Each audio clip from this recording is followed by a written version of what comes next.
Olá, eu sou Fernanda Giacomo, nutricionista esportiva da FR Nutri, coach de emagrecimento e bem-estar e fundadora do blog Mulheres em Equilíbrio. Eu resolvi gravar esse vídeo hoje para abordar um tema que está sendo muito comentado ultimamente quando se trata de emagrecimento e estilo de vida saudável, que é a mudança de hábito. Em todos esses anos trabalhando como nutricionista, eu já atendi milhares de pessoas e eu digo para você que a grande maioria tinha consciência de que para emagrecer e ter um estilo de vida melhor, mais saudável, era necessário mudar de hábito. Agora eu pergunto para você, por que mesmo tendo a consciência, por que mesmo tendo consciência, essas pessoas elas não mudavam? Ou se mudavam, era por um tempo curto e depois elas acabavam voltando para o hábito antigo. Eu vou explicar para você de uma forma muito simples como que acontece o processo da formação de um novo hábito e no final desse vídeo eu vou te mostrar duas atitudes que você deve ter para conseguir ter uma mudança de hábito com um resultado positivo no final. Vamos lá? Bom, vamos lá.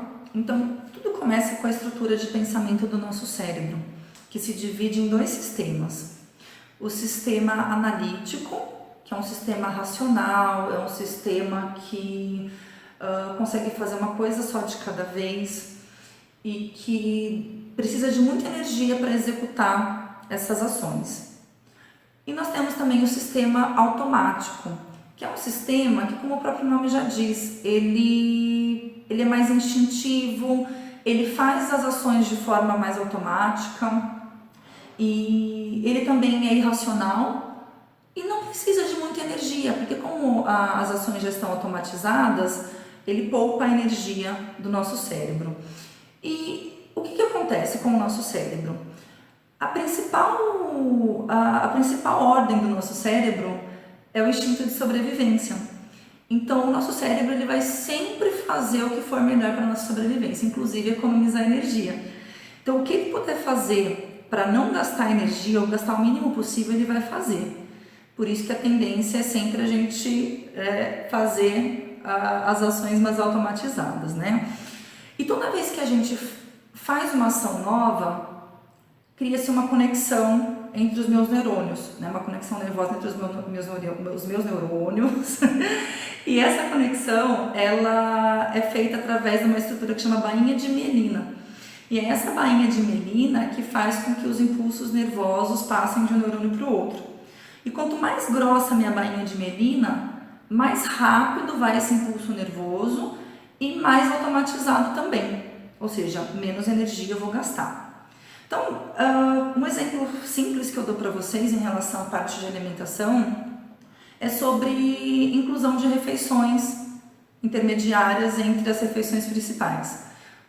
Vamos supor uma pessoa que ela se acostumou a vida inteira a se alimentar 3 vezes ao dia, café da manhã, almoço e jantar, e ela recebe uma orientação de nutricionista para incluir as refeições intermediárias, ou seja, se alimentar a cada 3 horas ou fazer de 5 a 6 refeições por dia. Mesmo tendo todas as evidências que o nutricionista explicou lá bonitinho, porque que ele precisa comer a cada 3 horas, o cortisol, enfim, explicou tudo belezinha, e ele entende que ele precisa fazer aquilo, você pode ter certeza que ele vai ter bastante dificuldade nos primeiros dias, porque ou ele vai levar o lanchinho, mas ele vai esquecer de comer, ou ele não vai lembrar de comprar o lanche, ou ele de levar o lanche, ou ele não vai comprar, E às vezes a pessoa ela fica até intimidada porque ela acha que ela é esquecida, ou que não tem vergonha na cara, não consigo fazer os lanchinhos, tô sem vergonha. Mas eu digo pra você, não é sem vergonhice, é culpa do seu cérebro. Mas olha, uma boa notícia. Tem como a gente transformar uma ação que é racional numa ação que já é mais irracional. E eu vou te explicar como é que acontece isso. Bom, como eu comentei, toda vez que a gente faz uma ação nova, a gente tem a formação da bainha de mielina.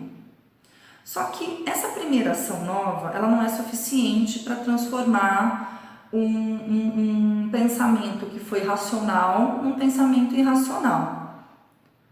Lembra que eu comentei que a bainha de mielina precisa estar mais grossa para que esse pensamento ele seja automatizado? Então, A primeira ação, realmente, ela só forma a conexão nervosa, mas não trabalha a qualidade dessa bainha de mielina. Então, é a repetição, quanto mais eu fizer aquela ação, mais eu insistir naquela ação, é que vai fazer com que a minha bainha de mielina fique mais grossa, né? Então, eu preciso insistir naquele hábito que eu quero formar.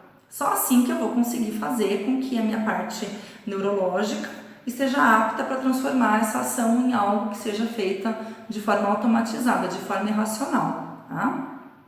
E a gente sabe que para algumas pessoas não é tão difícil incluir ações novas na rotina.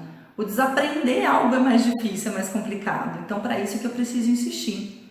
Agora, para que isso funcione, a gente precisa adotar um novo padrão de comportamento e sair da nossa zona de conforto. Agora, como sair da zona de conforto? Para sair da zona de conforto, é necessário ter força de vontade, não tem jeito. No livro Poder do Hábito, o autor ele explica que a força de vontade não é só uma habilidade.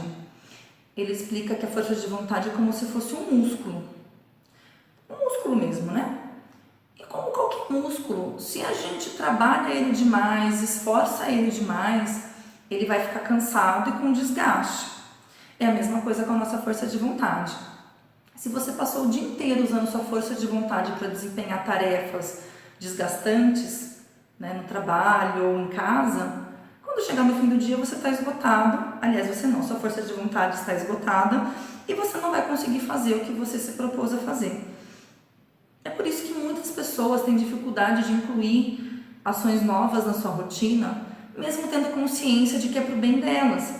Porque o músculo da força de vontade está cansado, está estressado. Então, baseado nessa explicação que eu dei para você, eu vou te mostrar 2 atitudes que você pode fazer para conseguir ter um estilo de vida mais saudável e vencer essa barreira da formação de um hábito novo. Então, a primeira atitude, avalie as tarefas do seu dia a dia, né? Não só as tarefas, mas as suas ações. Ficar no celular o tempo todo, trabalhar com a caixa de e-mail o tempo todo aberta, a não ser que você precise, o seu trabalho dependa disso, mas se você não precisar, procure fechar essa caixa de e-mail. Trabalhar num lugar que você não gosta, ter um ambiente de trabalho que é muito hostil, né, ou muito estressante, ficar muito tempo no trânsito, ter um ambiente familiar que não é muito favorável, e até pensamentos negativos, né, pensamentos pessimistas e negativos. Tudo isso suga muito a nossa energia e a força de vontade. Então, procura rever o que você pode amenizar do seu dia a dia que te desgasta demais, tá? Até mesmo a parte de saúde emocional e espiritual, né? Para favorecer essa questão dos pensamentos positivos e avaliar, né? O quanto você consegue diminuir de situações estressantes no dia a dia. A segunda atitude é o planejamento de ações em relação a situações difíceis. Por exemplo, se você sabe que em períodos de ansiedade, de estresse, ou no trabalho ou em vida pessoal, a sua vontade de comer chocolate triplica, então você já pode pensar num plano de ação de como se comportar nessas situações, né?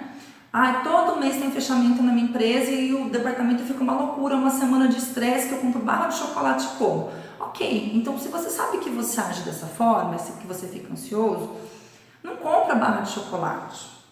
Não vai almoçar num restaurante que tem aquela mesa cheia de doce, né, que a gente fica louco quando vê, né? Não vai tomar o cafezinho com aquela sua amiga que sempre tem uma trufinha na bolsa, né? Não fica caçando doce no seu departamento, né? Então, isso é uma atitude consciente que vai fazer com que o seu hábito, né, que você quer incluir o hábito novo, ele dê tempo suficiente para ir aumentando essa bainha de mielina, né? Se você fica se sabotando o tempo todo, a gente se sente frustrado, se sente incapaz e acaba desistindo do processo, tá? Então, resumindo, primeira atitude, avalie o que você pode reduzir no seu dia a dia, que te suga a energia, que acaba com o seu músculo da força de vontade, que estressa o seu músculo da força de vontade. Em segundo lugar, tenha um plano de ação, baseado nos comportamentos que você sabe que você tem e que podem te sabotar. e que com esse plano de ação você consiga dar sequência ao seu processo de mudança de hábito. Bom, se você gostou desse vídeo, dê um like e assine o meu canal do YouTube. E se por acaso ele te ajudou de alguma forma, você achou o conteúdo interessante, quiser compartilhar comigo, deixa uma mensagem aqui embaixo. Eu vou ter o maior prazer em responder e pode me ajudar também com a elaboração de novos conteúdos. Um super beijo e até a próxima!